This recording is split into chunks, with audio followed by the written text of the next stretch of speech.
Hi everyone.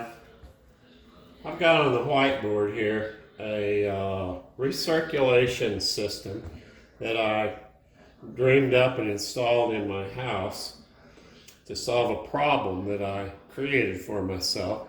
And I wanted to share it with you because I suspect there's other folks with the same problem. I had some 35-year-old polybutylene under a slab, and I decided to replace it with PEX that ran through the attic. So here where I live, we get down into the teens during the winter, and I was pretty sure that the system would survive, but just to make sure, I came up with this solution and have tested it this winter, and it's working quite well so far. So it is comprised of a pump, a temp sensing outlet,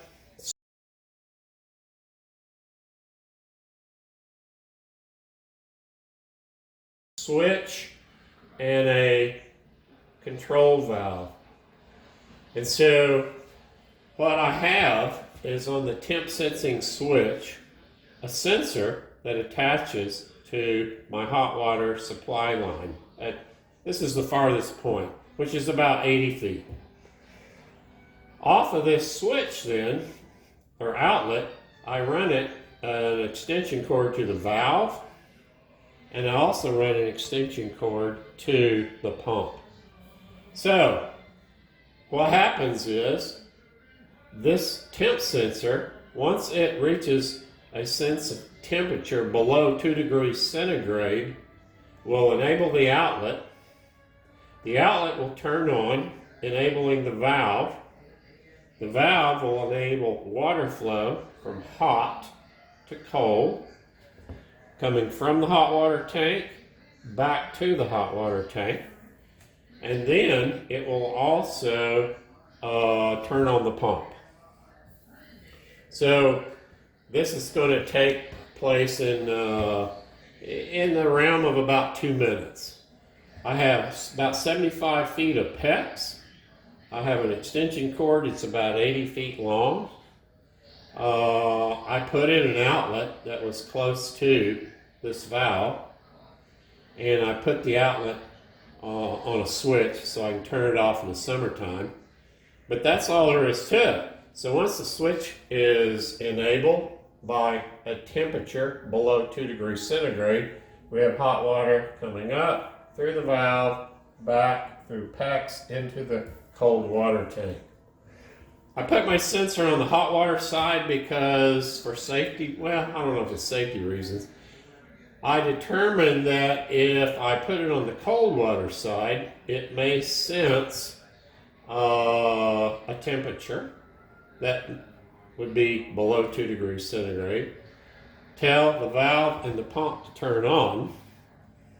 However, if for some reason the pump didn't turn on or the valve didn't work, then I'm just going to sit here with this thing turned on forever.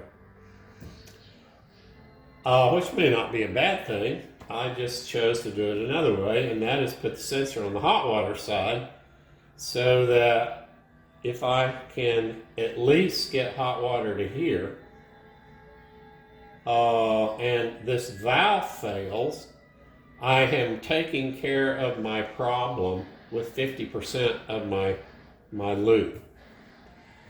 You can do what you want to do when it comes to where do I put the probe, hot side or cold side. Cost about $25 for this valve. I think this was around $30, and the pump was $88. You can also buy and come up with another solution, which I am going to implement at a friend's house, and that is they don't have pipes running through the attic, but they have a long wait from the time they turn on their hot water faucet until they actually get hot water, or the shower valve. So what I'm going to do there is this pump comes by itself, or it comes in a kit.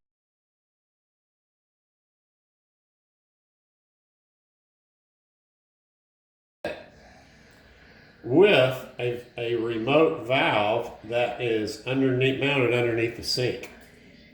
So what you would do in that case is replace this mess right here with that under sink valve. You would take the Bluetooth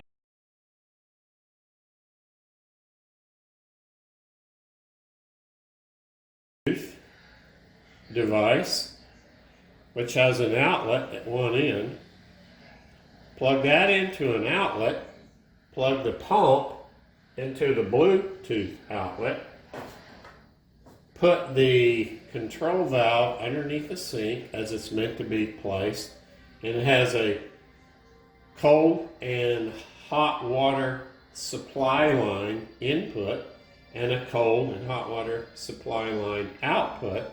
And the supply line simply comes from your shutoff valves underneath the sink. And then the output of the control valve is the faucet connection that you disconnected. So in that case, as I said, the pump stays here.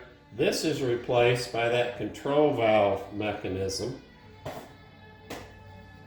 The voltage supply to the pump is then determined by the user turning on the Bluetooth device outlet and then turning it back off when they're through with hot water, or leaving it on. It doesn't hurt either way. Yeah, I don't have any timings on that, but I assume it would be pretty much the same as what I've got here. It's all relative to the length of the hot water run.